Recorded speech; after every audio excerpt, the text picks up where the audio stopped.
A few months ago, when people started speculating that Elon Musk would buy or create his own social media platform, many thought that this was just a joke and that it would never happen. But now, after Elon bought Twitter, fired top management and made big changes on Twitter, Elon is facing a lot of opposition, including Jeff Bezos.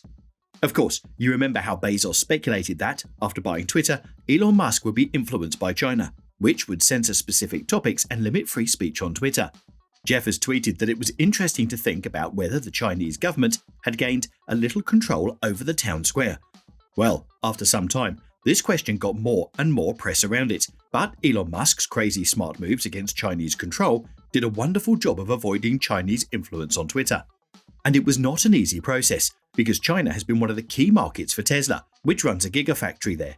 Nearly $14 billion, or 1/4 of the company's revenue, came from Tesla China in the previous year.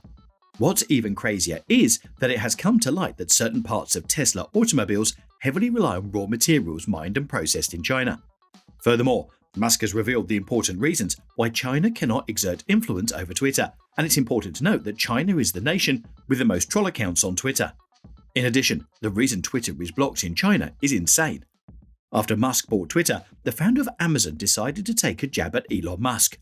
Jeff Bezos tweeted that it was intriguing to consider whether the Chinese government had acquired a little bit of influence over the town square. And you may ask, why? But it's no secret Bezos and Elon have been rivals for over 15 years, now mainly because they have differing opinions over which outer space object should be colonized next, Mars or Moon.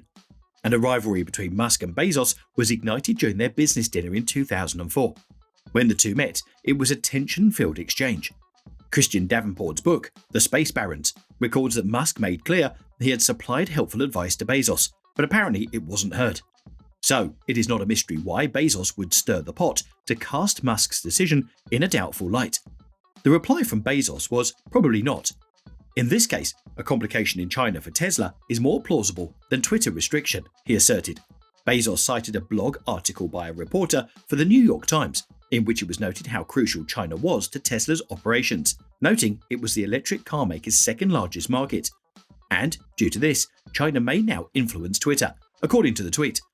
After reaching an agreement over Twitter, Musk referred to Twitter as the digital town square and made his conviction in free speech a key driving force for the acquisition. Hence, Bezos' sarcastic referral to town square. Now, there is no lie to the facts reported on this case. Elon Musk has a substantial amount of stake betted against the Chinese government.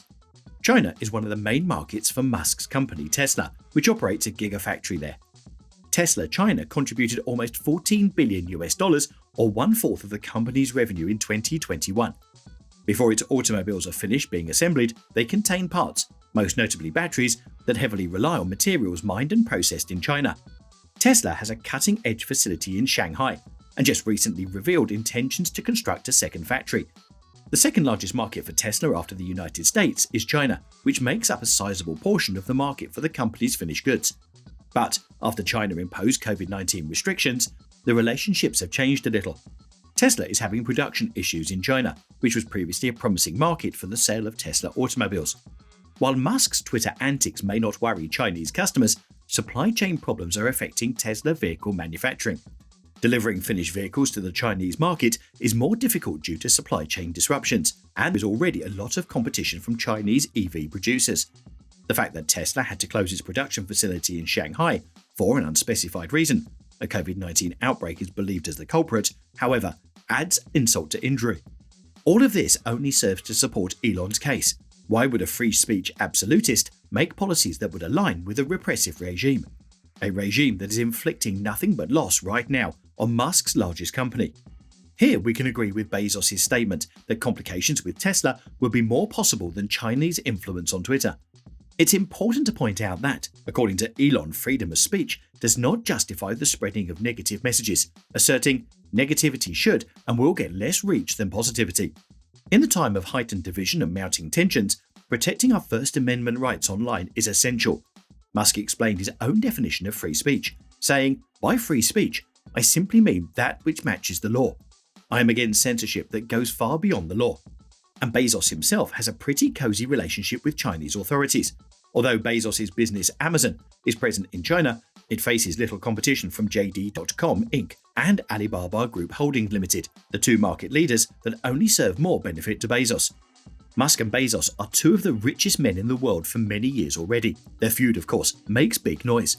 As you know, in January, Musk dethroned Bezos as the world's wealthiest individual, a position that had been held by Bezos since 2017. Rather than taking this milestone too seriously, however, Musk took it in his stride and even made light of it with a few good-natured jokes on Twitter when @Tesla owner Silicon Valley congratulated him on his achievement. To their tweet proclaiming Elon Musk is now the richest person in the world at $190 billion, he responded simply, "How strange. Well, back to work." However, excluding Bezos, some of China's other local people were also worried about Elon's takeover of Twitter. Moron Zuckerberg, a vocal opponent of the Chinese government and novelist, was alarmed by Elon Musk's acquisition of Twitter. Elon described himself as a free speech absolutist and claimed he wanted less rigorous content control on the site. Moron was worried that the new Twitter CEO would help the regime muzzle dissenting views on the social media network, since Musk has a personal stake in keeping Beijing happy. Since Twitter is now a privately held business, it is no longer overseen by shareholders and is not answerable to anybody. Given that Musk now controls Twitter, Moron speculated that Musk would have struck an unstated agreement with the Chinese Communist government, which is not a possibility, as such a heavy secret is hard to keep under such scrutiny, which Elon's decisions about Twitter policies already face. Even though Twitter is prohibited in China, there are still users there who can get behind the Great Firewall, and the site is one of the few places where Chinese people can still express their unhappiness with the regime. Moron had over 8.5 million followers on Weibo, Chinese version of Twitter, before censors initially disabled his account in May 2013. He has since received criticism from Chinese authorities for retweeting caricatures of President Xi Jinping. Zuckerberg fled China early in 2022 to get away from the oppressive regime, and he is currently residing in Australia. Healing Shi, an associate professor at the Monash Commercial School's Department of Economics, described Musk's business interests in China as substantial. According to Tu Li, a head of the consultancy firm Sino Auto Insights, Elon needs the China market to be very solid from a growth perspective for him to attain his ultimate aspirations abroad.